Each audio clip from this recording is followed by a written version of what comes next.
Nghe chưa? Nói chi? Cũng một plan nha. Mình cho quả nha. Cho cô lo lo đi. Một chỗ lo nữa. Chỉ don't chỉ một đứa con này tiêu nó. Chết pla hay gì nè. Tí nhanh nhau nào nữa. Một plan đâu rồi. Mình cho quả nha. Trốn rồi.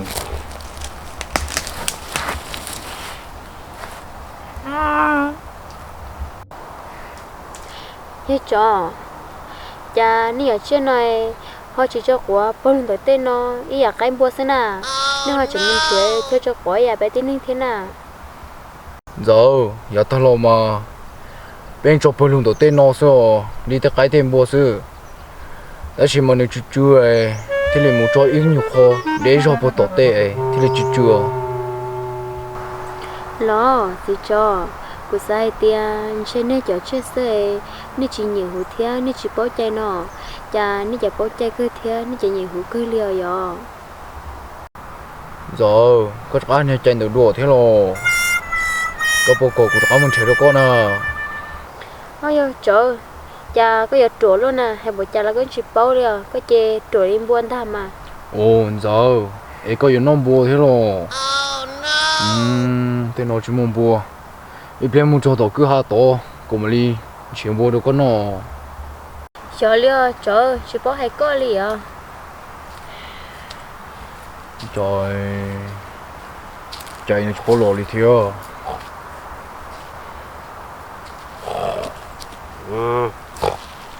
cũng tệ luôn liêu phải tự chỉ một chia thế chứ.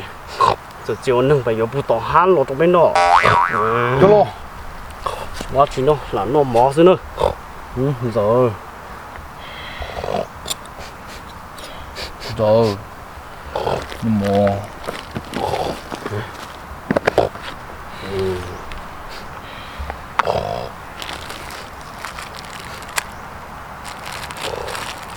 nó mò rồi một phút con nó của mình đã cú sợ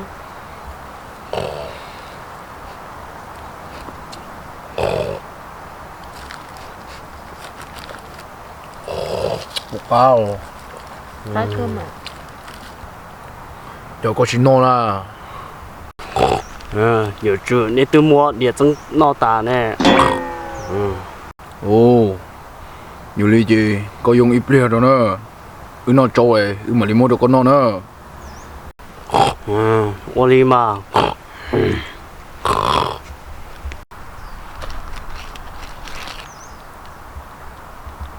chờ sau này cái cơ li như hai tiền đâu trở nhoi nó cái nó sụp lột xuống xe nó thấy tôi là chính đó nó trọt ra rồi bó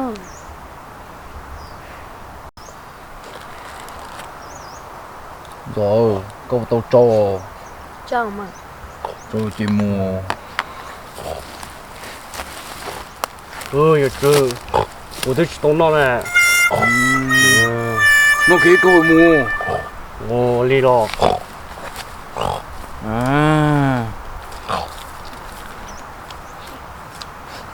Cắt. To quá.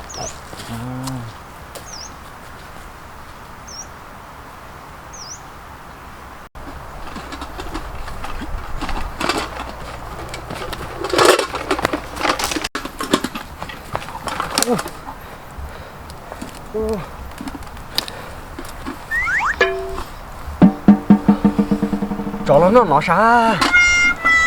Mua to ha. Chuẩn to luôn nha. Nó sao mà mua sao?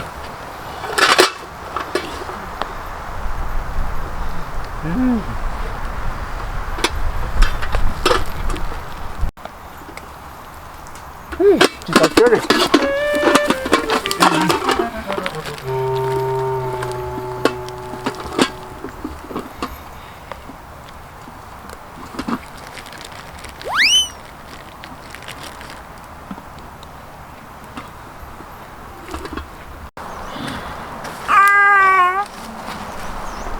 được chơi Hả? có một tông qua chỗ số mồ lo Có thứ hạt tiền của cú nội ít câu sợi cú đứa chừng ngang lò nè.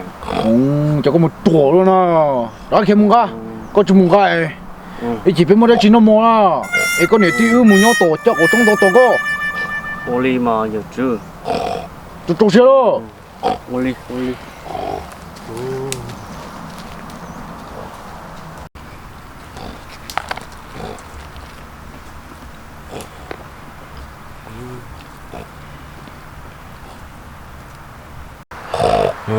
Nhưng không phải được sao. Chả nếu tôi chạy tung cái lo đi. Nào họ ở nhà không muốn nữa làm gì. Ngà muốn nó xí nó. Chả nếu chỉ chọn nhẹ luôn. Chỉ tôi nó ở đây công do cũng bỏ sư.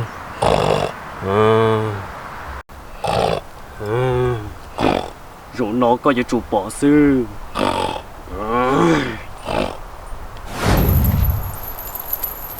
Rồi nó cũng đó mà.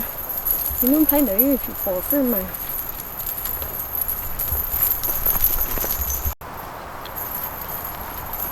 Nó thấy. Cưng. Có cơ. Có tăng tầm nó á. Cứ tăng tầm cho lắm. Phụ gì cả.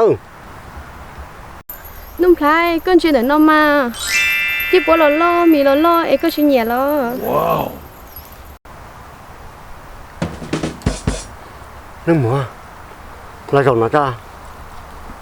Là dầu nó mà ta. Là dầu nó tôi mua. Dầu nó.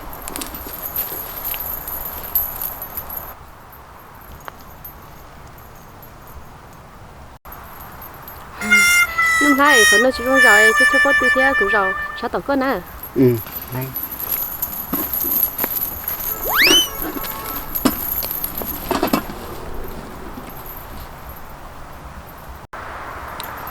Nhìn nông thấy chuột này cha của tôi bỏ mỏ tổn lời của tổn lời chúng nó chế tổ thế này nông thấy chuyện nào là chả có sữa bỏ cái tụi này tiếp theo có run đó tiếp theo liền rồi Wow, tôi mua. Có mà chúng có hay tiêu bỏ từ lo mì lo chỏ liò. Của tôi bỏ cái ta chỉ nhóc họ của một tên giờ liò. ủa giờ mà nông thấy giờ nên đã chê có sống một trận tài lo rồi có lại rồi cuộc sữa mà rồi Oh my god. Qua lên đó. Giờ lên chè mù giờ. ô cho chẳng mà nông thấy tôi mẹ cho mà chủ xin cho ba thì bảo tiền của sĩ hảo cho họ cho nên đã chê cấp đi mà Ê, vô cha. cứ cái một mà thấy có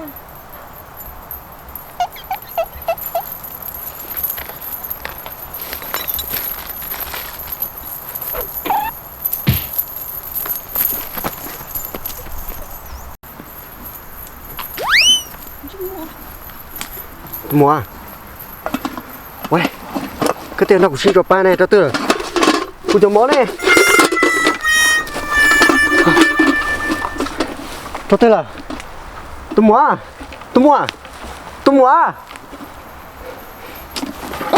Cho to. Cho nó đạp của thế. Của để lấy này.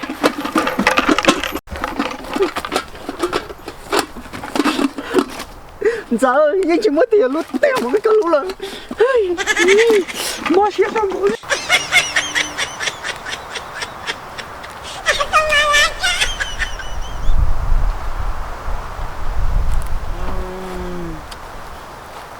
Chút bỏ chơi. Có lỗi nè. Có thể luôn mà mua của cho đi cho. Ôi xin để mà ôi cha có dù ôi xin lúa luôn à Rồi, tôi hiểu cũng trai tiêu.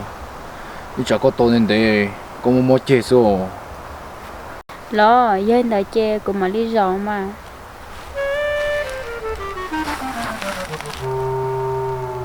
Ồ, rồi. Giờ có tôi một lúc xả đi coi. Một chậu bột ta có chỉ rồi. Có thể chỉ sẽ chơi con đâu. à xin cho có chuột có à cũng mới bắt tư cũng mà rau cũng là mà giờ thì có bắt tư chê cả chứ rồi chả có mới chê theo Ồ, nhỏ đấy nhỏ. Có tôi bột từ theo. Chọc yếu bổ rồi. Một sơn đéo luôn. Có chỉ rồi đi. Ồ.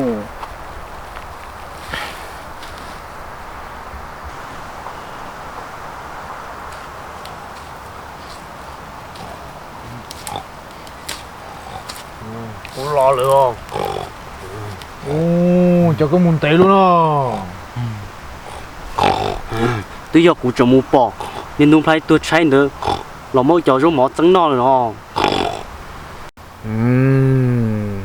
rung lượng mà tê rau nó mò ứng cái nó mi lo rồi nếu thế yếu tố trái nữa nếu thế chỉ tao đã chỉ nó ý chí mà đi chắc có một sai sai nếu bụng đã chỉ lỗ muốn nhiều của ta để còn nữa họ tao đã chỉ nó này còn nữa tao trái nữa họ chỗ tao pe nó nếu cho tao nó phải tao trái nó nè giờ chưa cô ta cũng chiều ấy tôi lòng cô mì lo lo bao từ chợ cho nung phải chị cô tới giờ lo xếp tổ cho nung phải rồi cũng mà bao tiền nung phải giờ ít tu năng lo chỉ có tao lấy ư họ cho giờ lo nữa mới trở tôi trở ta cho lo nữa giờ ít tu năng lo chỉ nè nhớ lên đó cũng bao rồi đó có chỉ đi cho con này tìm món đây ê cũng mà lên nhau nó tao nên nung phải cho tao nữa đó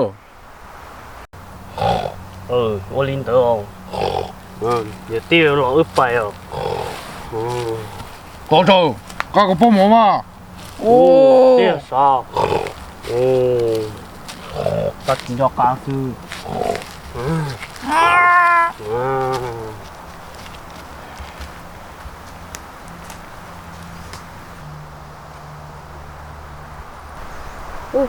Giờ chưa lên nó. Chờ tao có thiếu không?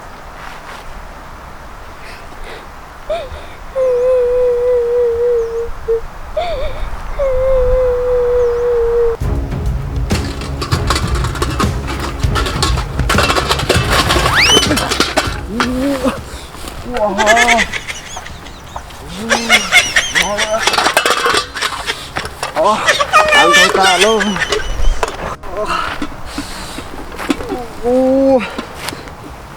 tan khổ nó của trong chỗ tôn giờ nó lo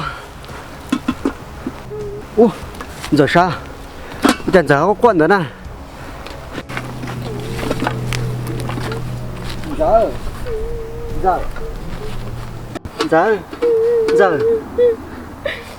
Nung Thái đi có tiền sản giờ nó chỉ vô đi là giờ ôi chà na chà có hỏi lên quần nó Nung Thái có từ một cái tên lấy tên là có bộ chơi tay một cái tên nặng thế để một cái bộ chơi đó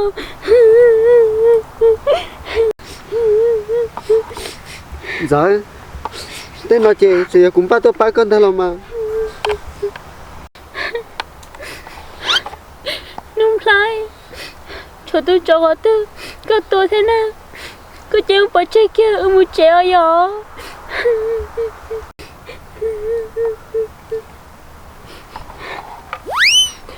ui dồi chỉ muốn trò chơi rồi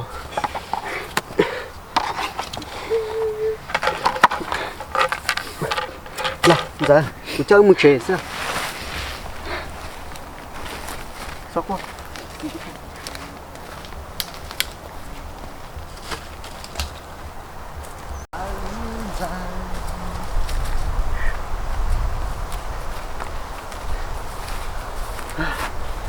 sao lại sao này phim mà mua ăn giờ ôi liền cái cũng mua được không có chơi tàu chỉ cái lấy lo lo ui sao tới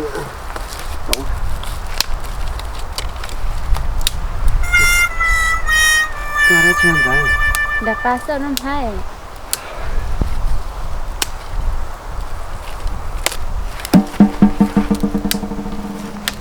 cái đó chơi là bao xí sợ sẽ bị mất mông sợ cho nó tiệt trong tủ thế bây giờ này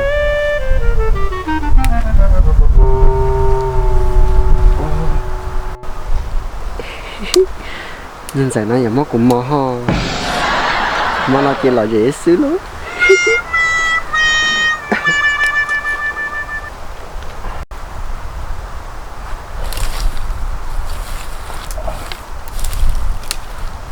ta lấy rồi nó lấy nó sát được tiền rồi có bây giờ cũng chơi gì lúc trong cho nó hạ tuần chỉ cơ ôi mất đỡ kia liền nung play sao rồi để đi coi rồi rồi bên nó mà khó ta cũng sẵn tại chỉ do lý lửa đó liền rồi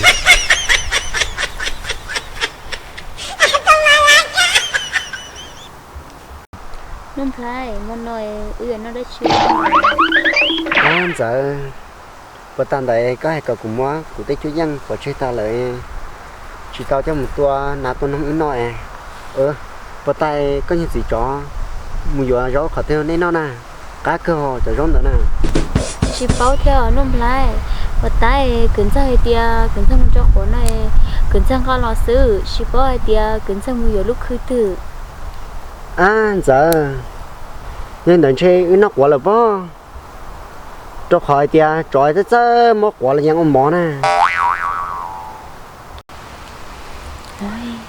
nên nung play nó chẳng hấp bao tia mua của những ông mỏ nè cái chỉ bảo ta người tới nó hình cơ ná nung play xuất sản đó tới rồi chỉ giờ và tay tới là cứng ra hay tia cá cơ li có từ muốn nói giờ lâu tay cứng ra làm gì gì có thế tay coi mẹ cái lò sao nó nè giờ lên đấy nhân hứng có mì lo bắt thì chờ bắt tan đấy giờ cái cứng dây yang lo sư trong khó của chúng mình mòn giờ muốn mòn trên giờ tới xin trâu rồi cái lẽ ăn giờ sao thà là tới đâu gì cái lẽ em cũng trời khó tự trong tê chạy ra trong tu gì là chỗ tự thế nung play có một đấy chỉ chọc tay nó nên giờ đắng đầy nè lò đừng nó của vua to ho lên lên mà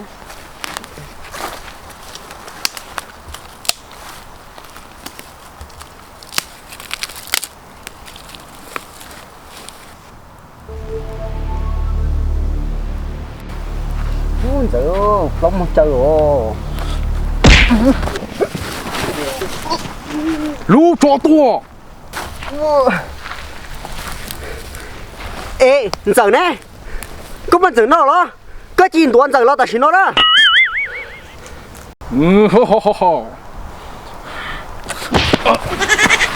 nó có thứ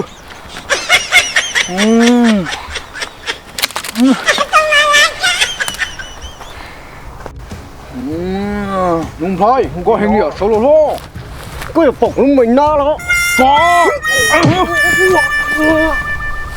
có được phục lúc chúng đốn giống nó lo nhưng mà các điểm lấy đó có được phục mua chỉ ngoài đó wow lo đúng không golo golo golo rồi rồi rồi có hàng gì đó lo chỉ tàu thế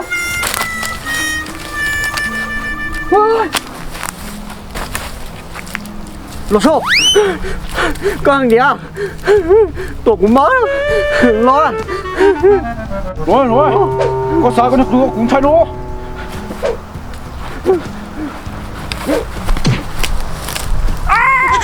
lo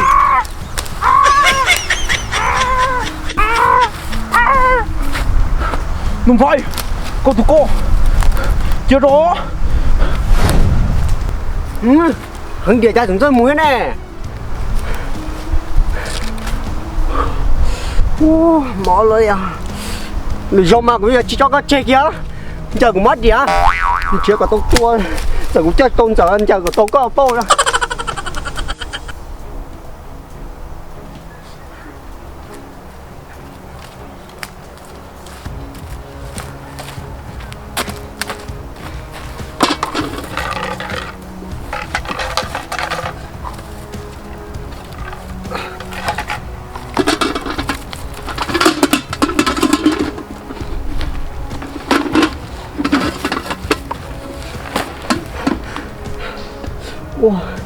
cưng chú trò gì con á quý là chuồng chơi của tao có sới á đợt giờ cũng biết chạy chó liền chưa có tao con chờ thôi